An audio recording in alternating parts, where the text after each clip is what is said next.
अस्सलाम वालेकुम student, hope so आप सब खैरियत से हैं। माय नेम इज़ ज़ाफ़रान साजिद और आज की इस वीडियो में हम डिस्कस करने जा रहे हैं L U decomposition using Crout's method. अपनी लास्ट वाली वीडियो में मैंने आपको एल यू डी कंपोजिशन के बारे में बताया था और हमने L U decomposition using Gauss elimination method या गॉस एलिमिनेशन प्रोसीजर हमने उसको डिस्कस किया था with the help of example. वो लोग जिन्होंने मेरी लास्ट वीडियो नहीं देखी उनके लिए ये मैं रिपीट करने जा रहा हूँ। हमारे पास सबसे पहले हम देख लेते हैं कि एल यू डी कंपोजिशन क्या होती है। आपके पास एल यू डी कंपोजिशन ये एक ऐसा मेथड है जिसके ज़रिए हम सिस्टम ऑफ लीनियर इक्वेशंस को सॉल्व करते हैं। बेसिक आइडिया क्या है कि आपके पास जो भी given system of linear equations हों उसको आप A X is equal to B form में लिखें। उसके बाद आपके पास जो कोफिशिएंट मैट्रिक्स आए आपने उस कोफिशिएंट मैट्रिक्स को डिकम्पोज करना है और डिकम्पोज करना है लोअर ट्रायंगुलर मैट्रिक्स में और अपर ट्रायंगुलर मैट्रिक्स में। बेसिक हमारे पास जो प्रॉब्लम था वो ये था कि हम कोफिशिएंट मैट्रिक्स को किस तरह से डिकम्पोज करें या फैक्टराइज करें लोअर और अपर ट्रायंगुलर मैट्रिक्स में। वैसे तो बहुत सारे मेथड हैं लेकिन हमारे इस कोर्स में जो मेथड शामिल है वो एक गॉस एलिमिनेशन प्रोसीजर है और एक क्राउड्स मेथड है। गॉस एलिमिनेशन प्रोसीजर में मैंने आपको बता दिया था अपनी एक लास्ट वाली वीडियो में, मैंने एग्जांपल भी सॉल्व की थी और हमने देखा था कि किस तरह से हमने गॉस एलिमिनेशन प्रोसीजर को यूज़ करते हुए हमने गिवन कोफिशिएंट मैट्रिक्स को जो है वो एल और यू में डिकम्पोज किया था। आज की इस वीडियो में हमारा जो टारगेट है वो L U decomposition using Crout's method है। हमने L U decomposition method ही यूज़ करना है लेकिन क्राउड्स मेथड के ज़रिए हमने डिकम्पोजिशन करनी है। कोफिशिएंट मैट्रिक्स को क्राउड्स मेथड के ज़रिए डिकम्पोज करना है। इसको हम देख लेते हैं। Let we have a system of four linear equations. ये हमारे पास हमने सपोज कर लिया कि हमारे पास कोई सी भी फोर जनरल लीनियर इक्वेशंस हैं 1 2 3 4। सबसे पहले इसको मैंने A X is equal to B form में लिखा। आपके पास ये कोफिशिएंट मैट्रिक्स है, ये अननोन मैट्रिक्स है और ये matrix B. By using Crout's procedure of decomposing coefficient matrix into L and U. हमने क्या करना है कि हमारे पास जो कोफिशिएंट मैट्रिक्स होगा, this is our coefficient matrix, इसको हमने एल और यू में डिकम्पोज करना है। आपके पास जो लोअर ट्रायंगुलर मैट्रिक्स होगा वो इस फॉर्म में होगा L11, बाकी सारी टर्म ज़ीरो होंगी, L21 L22 अगली दो term zero, L31 L32 L33 और ये आपके पास ज़ीरो। इसी तरह लास्ट वाली पूरी रो ऐसे ही रहेगी, सिर्फ डायगोनल के ऊपर जो एंट्रीज होंगी वो ज़ीरो हो जाएगी क्योंकि लो ट्रायंगुलर मैट्रिक्स में ये डायगोनल के ऊपर एंट्री ज़ीरो होती हैं। आपके पास जो अपर ट्रायंगुलर मैट्रिक्स होगा वो इस फॉर्म में होगा, डायगोनल के ऊपर 1 1 होगा, उसके नीचे तो वैसे भी सारी एंट्री ज़ीरो होती हैं और डायगोनल के ऊपर U12 U13 U14, similarly 01 U23 U24 0 0 1 U34 0 0 0 और 1। अब हमने करना क्या है कि हमारा टारगेट ये है कि हमने ये जो लो ट्रायंगुलर मैट्रिक्स में और जो अपर ट्रायंगुलर मैट्रिक्स में ये जो एंट्रीज हैं एल और यू वाली, एल और यू के सबस्क्रिप्ट के साथ वो हमने फाइंड करनी है। इसको हम स्टार्ट कर लेते हैं।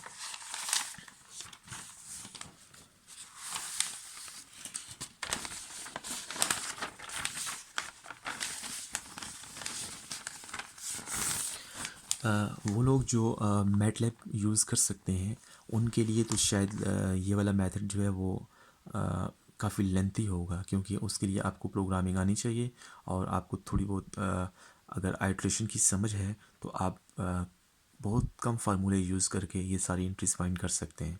लेकिन क्योंकि हम चीज़ों को मैनुअली सॉल्व करने जा रहे हैं तो हमने क्या करना है कि जो लास्ट वाले पेज पे जो एल और यू मैट्रिक्स लिखे हुए थे उन दोनों को आपस में मल्टीप्लाई करना है। जब उन दोनों को आपस में, आपके पास जो लेफ्ट हैंड साइड है वो तो ऐसी रहेगी कोफिशिएंट मैट्रिक्स की, जो राइट हैंड साइड है आपने उन दोनों को मल्टीप्लाई किया है। आपके पास पहली जो रो है उसको पहले कॉलम के साथ मल्टीप्लाई किया तो L11 L11 U12 L11 U13 L11 U14। Basically अब हम फार्मूले को डिवेल्प करने जा रहे हैं। सबसे पहले मैंने क्या किया कि जो लास्ट पेज पे आपके पास ये वाली जो दो मैट्रिक्स से एक एल और एक यू, इन दोनों को आपस में मल्टीप्लाई करें आप, क्योंकि ये मल्टीप्लिकेशन के लिए कंफर्टेबल है क्योंकि पहले के कॉलम और दूसरे के रो बराबर है तो उसको मल्टीप्लाई कर सकते हैं। इनको मल्टीप्लाई करें, मल्टीप्लाई करने के बाद आपके पास कुछ इस तरह की टर्म्स आएंगे। अब आपने क्या करना है कि फार्मूला, क्योंकि हम क्राउड्स मेथड को यूज़ कर रहे हैं तो फार्मूला को डिवेल्प करने के लिए आपने कंपैरिजन करना है। देखिए आपके पास जो कोफिशिएंट मैट्रिक्स होगा उसका आप कंपैरिजन करेंगे इस मैट्रिक्स के साथ जो मल्टीप्लिकेशन यील्ड है। A11 is equal to L11। आपके पास जो लोअर ट्रायंगुलर मैट्रिक्स की एंट्री थी L11 वो तो इधर से डायरेक्ट फाइंड हो जाएगी क्योंकि इसका हमने कंपैरिजन किया तो पहले एंट्री पहले के बराबर है। Similarly A21 is equal to L21, तो लोअर ट्रायंगुलर मैट्रिक्स में जो L21 एंट्री थी वो हमने डायरेक्ट यहाँ से फाइंड कर ली। Similarly A31 is equal to L31, A41 is equal to L41। So बाकी आपके पास जो दूसरी एंट्री है A12 is equal to L11 U12, इसको देख लें ज़रा। By comparing left hand side and right hand side, we will construct some basic formula, और इन्हीं फार्मूलाज को यूज़ करके हमने क्वेश्चंस को सॉल्व करना है। सो देखें, सबसे पहले हमने जो कोफिशिएंट मैट्रिक्स का पहला कॉलम था उसको हमने मल्टीप्लिकेशन यील्ड वाले मैट्रिक्स के पहले कॉलम के साथ कंपैरिजन किया, तो आपके पास ये कुछ एंट्रीज हमने फाइंड कर ली हैं। सिमिलरली आपके पास A12 जो कोफिशिएंट मैट्रिक्स की दूसरी एंट्री है वो बराबर होगी मल्टीप्लिकेशन यील्ड की दूसरी एंट्री के L11 U12। यहाँ से हमारे पास L11 हमने फाइंड किया हुआ है, यहाँ से आप यहाँ पे पुट करें तो U12 की आप वैल्यू फाइंड कर लेंगे क्योंकि A12 तो गिवन होगा पहले ही कोफिशिएंट मैट्रिक्स की कोई एंट्री होगी। So U12 is equal to A12 divided by L11। Similarly हमारे पास अब आपके पास ये जो A13 है, ये वाली A13 बराबर होगा यहाँ पे तीसरी एंट्री L11 U13। सो आपके पास यहाँ पे A13 is equal to L11 U13, L11 हमने फाइंड किया हुआ है यहाँ पे। सो यहाँ पे पुट करें तो आपके पास U13 की वैल्यू आ जाएगी। सिमिलरली हमारे पास A14 is equal to L11 U14। So L11 हमने फाइंड किया हुआ है, नीचे डिवाइड होगा तो U14 is equal to A14 divided by L11। So अब हमने क्या करना है, अब हमने ये पहला कॉलम और ये पहली रो तो हमने कंपैरिजन के ज़रिए हमने कुछ फार्मूला डेवलप कर लिए हैं। अब आपके पास A22 है, A22 बराबर होगा इस दूसरी एंट्री के, क्योंकि जब आपके पास दो मैट्रिक्स बराबर होते हैं तो उनकी इक्वलिटी की दो कंडीशंस होती हैं। एक, दोनों मैट्रिक्स का आर्डर सेम होना चाहिए, दूसरी करस्पॉन्डिंग एंट्रीज बराबर होनी चाहिए। तो हमारे पास ये दोनों आपके पास जो दोनों कंडीशन है वो सेटिस्फाई हो रही हैं। सो हम करस्पॉन्डिंग एलिमेंट्स को इक्वल कर सकते हैं। सो करस्पॉन्डिंग एलिमेंट्स को इक्वल करना है आपने बारी बारी। आपने A22 को बराबर रखना है L21 U12 plus L22। L21 आपने फाइंड किया हुआ है, U12 आपने फाइंड किया हुआ है, और यहाँ से L22 की वैल्यू हमें मिल जाएगी। सो आपके पास देखें ज़रा, A22 is equal to this one, और यहाँ से ये दोनों हमें पता है, इन दोनों को मल्टीप्लाई कर लें और इधर प्लस हो रहे हैं और इधर आके माइनस हो जाएंगे, तो L22 आपके पास ये आ जाएगा।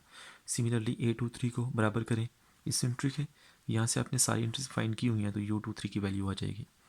और सिमिलरली आपके पास A24 को इसके इक्वल करें, यहाँ से U24 की वैल्यू हमें मिल जाएगी। इसी तरह A32 इस एंट्री के बराबर होगा, और यहाँ से L31 हमने फाइंड किया हुआ है, U12 हमने फाइंड किया हुआ है, देख लें अब U12 ये फाइंड किया है, L31 हमने ये फाइंड किया है। सो यहाँ से आप U24 की वैल्यू फाइंड कर लेंगे, L32 की वैल्यू फाइंड कर लेंगे। इसी तरह A33 जो कोफिशिएंट मैट्रिक्स की एंट्री है उसको आप उसके करस्पॉन्डिंग एंट्री के बराबर करें तो यहाँ से L33 की वैल्यू हमें मिल जाएगी। सिमिलरली A34 इसके बराबर हो जाएगा, और आपके पास यहाँ से U34 की वैल्यू हमें मिल जाएगी। जो वैल्यू हमने फाइंड करनी है उसको हमने एक साइड पे रखना है, बाकी सारी जो एंट्रीज होंगी उसको हम दूसरी साइड पे मूव करेंगे। सो ये बेसिक फार्मूलाज हैं। इन फार्मूलाज को यूज़ करते हुए हमने जो डिकम्पोजिशन करनी है कोफिशिएंट मैट्रिक्स की वो करनी है। सो कुछ फार्मूला जो है वो नेक्स्ट पेज पर भी हैं, आई थिंक सो अब आपके पास A42 जो एंट्री है उसको बराबर करें उसकी करस्पॉन्डिंग एंट्री के। L41 हमने फाइंड किया हुआ है, U12 हमने फाइंड किया हुआ है, तो यहाँ से हम L42 फाइंड कर लेंगे, तो L42 का ये फार्मूला है। सिमिलरली A43 को इसके इक्वल करें, यहाँ से आप L43 की वैल्यू फाइंड कर लेंगे, क्योंकि बाकी सारी आपने फाइंड की हुई हैं पहले। आप A44, अच्छा आपने ये जो फार्मूले सारे हैं उनको आपने एक पैटर्न के साथ यूज़ करना है। सबसे पहले आपने क्या करना है, पहला कॉलम फाइंड करना है, पहले कॉलम को पहले कॉलम के साथ कंपैरिजन करेंगे तो डायरेक्ट वैल्यूज़ आ जाएंगी। फिर आपने पहली रो करनी है, फिर ये इस तरह A22 A23 A24, फिर आपने A32 A33 A34 A42 A43 A44। मसला ये है कि आप लेट सपोज ये पहला कॉलम कर लेते हैं, उसके बाद डायरेक्ट A44 को A44 वाली एंट्री के बराबर कर लेते हैं, तो यहाँ से ऑफ कोर्स ये वैल्यूज़ नहीं आएंगी। तो सबसे पहले हम एक तरतीब के साथ चलेंगे, पहला कॉलम, फिर पहली रो पूरी करें, फिर दूसरी रो, फिर तीसरी रो, फिर चौथी रो। तो आप जो जो आगे मूव करते जाएंगे तो पहले वाली जो वैल्यूज़ आपने फाइंड की होंगी वो बीच में यूज़ हो जाएंगी, जिसकी वजह से आपको प्रॉब्लम नहीं होगी। सो आपके पास ये फार्मूला L44 का ये फार्मूला बन गया। अब this formula will be use to calculate increase of lower and upper triangular matrices. I hope so आपको ये वीडियो पसंद आई है, और इस वीडियो में हमने जस्ट ये सीखा है कि हम किस तरह से क्राउड्स मेथड को यूज़ करेंगे, और जो लोअर और अपर ट्रायंगुलर मैट्रिक्स की एंट्रीज हैं वो किस तरह से हम फाइंड करेंगे।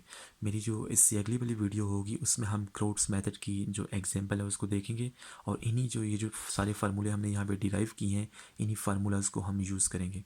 So thank you so much for watching my video.